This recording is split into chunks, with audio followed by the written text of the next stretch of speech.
আসসালামু আলাইকুম।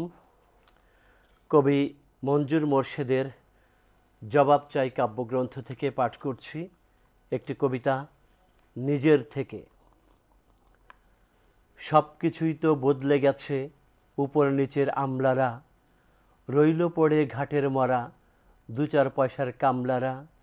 শাসন শোষণ বদলে গেছে পাঁয়তারা, ফাঁক ফোকরে ছদ্মবেশে দেশ ছেড়ে আজ যায় তারা।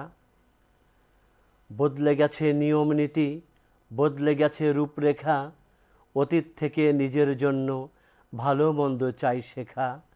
নিজের থেকে হইলে ভালো, রাখলে সদা সজাগ চোখ, দেশটা যেমন ভালো রবে দেশের লোক। আমরা সবাই নিজের ধান্দায়, নিজের আখের গোছাই, কারো কোনো ক্ষত পাইলে ইচ্ছে মতো খোঁচাই। রাষ্ট্রের এমন পরিস্থিতি, আমজনতা বেকার, এখন যিনি রাষ্ট্রনেতা সবাই ভাবে সে কার। আমরা যারা রোজ এনে খাই, ঘোরাই জীবন চাকা, পরাণটা শেষ হাহাকারে, পকেট শুধুই ফাঁকা। আমরা যারা রোজ এনে খাই, ঘোরাই জীবন চাকা, পরাণটা শেষ হাহাকারে, পকেট শুধুই ফাঁকা। জানি তোমরা ভালোটা চাও জনগণের পক্ষে, কি করেছো বলতে পারো এই আমাদের লক্ষ্যে। কবিতাটা খুবই সুন্দর। কবি মঞ্জুর মোর্শেদের জবাব চাই কাব্যগ্রন্থ। দেখেন, এটার প্রচ্ছদটা একেবারেই সাদাসিধে কিন্তু ভালো। তবে যিনি প্রুফ দেখেছেন তার উচিত ছিল বানানগুলো ঠিক করে দেওয়া এবং কিছু কিছু শব্দ, যে শব্দগুলো পুরনো শব্দ, সেটা না হলেই ভালো হতো। আমি আরও একটা কবিতা পড়ি ওনার, মনের পশু জবাই করো। এখানেও কতগুলো বানানে সমস্যা। ভুঁড়ি লেখা আছে, আসলে হবে ভুঁড়ি। তারপরে ঘুষের টাকা খাইতে খাইতে, খেতে খেতে দিলে পারত। এরকম কিছু শব্দ আমরা, এটার দায়িত্ব ছিল, লেখকের তো দায়িত্ব আছেই, কিন্তু যিনি প্রুফ দেখেন তারও উচিত ছিল। আমি পড়ি, আমি শুদ্ধ করে পড়ছি। মনের পশু জবাই করো। মস্ত বড় সাহেব তুমি, মস্ত বড় চেয়ার, গরিব দুঃখী তোমার কাছে পায় না কেহ কেয়ার। এসি রুমে বসে বসে ঘুষের টাকা গুনছ, মজলুমের ওই দুঃখের কথা তুমি কি তা শুনছ।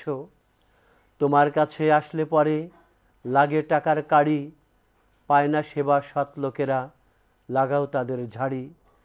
ঘুষের টাকায় খেতে খেতে মস্ত পেটের ভুঁড়ি, দেশ বিদেশে বাড়ি তোমার গড়ছ গোটা কুড়ি।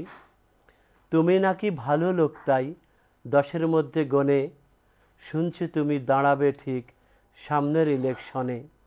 আসতে ঈদে কোরবানিতে 20টি গরু দিয়ে, দাওয়াত করে শুরু করবে ইলেকশনের বলছি আগে ভালো হয়ে দুঃখীর ব্যথা বোঝো, কবে কারে কষ্ট দিছ তাদের আগে খোঁজো।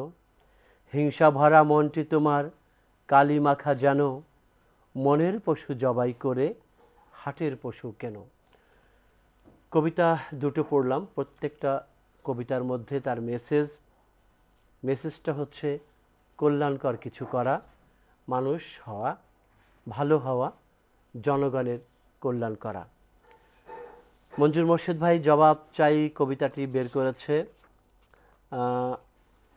এটা হচ্ছে জুয়েল আহমেদ রানা প্রকাশক। আর এখানে ফ্লাপ লিখেছে আতিক হেলাল ভাই, আমি জানতাম না, এইমাত্র দেখলাম। এই যে আতিক হেলাল ভাইয়ের ছবি, আতিক হেলাল ভাই ফ্লাপ লিখে দিয়েছে, আমাকেও বলে নাই।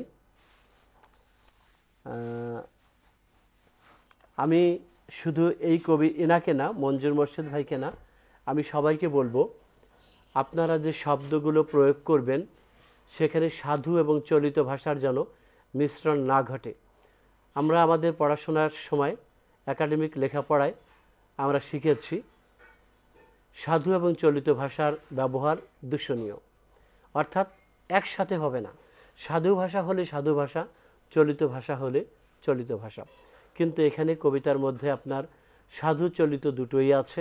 খাইতে খাইতে এখানে খেতে খেতে করতে পারতেন। তারপরে প্রথম যে কবিতাটা আমি পড়লাম সেটা হচ্ছে নিজের থেকে। এখানে ছন্দ মিলানোর জন্য, ভালো পড়ার জন্য দুঃখীর বলতে পারতেন, কিন্তু আপনি বলছেন দুঃখীর। দুঃখীর আসলে কথা না, দুঃখীর এরকম করলেই আরও বেশি ভালো হতো। যেহেতু মঞ্জুর মোর্শেদ ভাই আমাকে কবিতার বইটা দিয়েছে, সেহেতু আমার একটু হলেও আলোচনা করা উচিত। সবচাইতে বলবো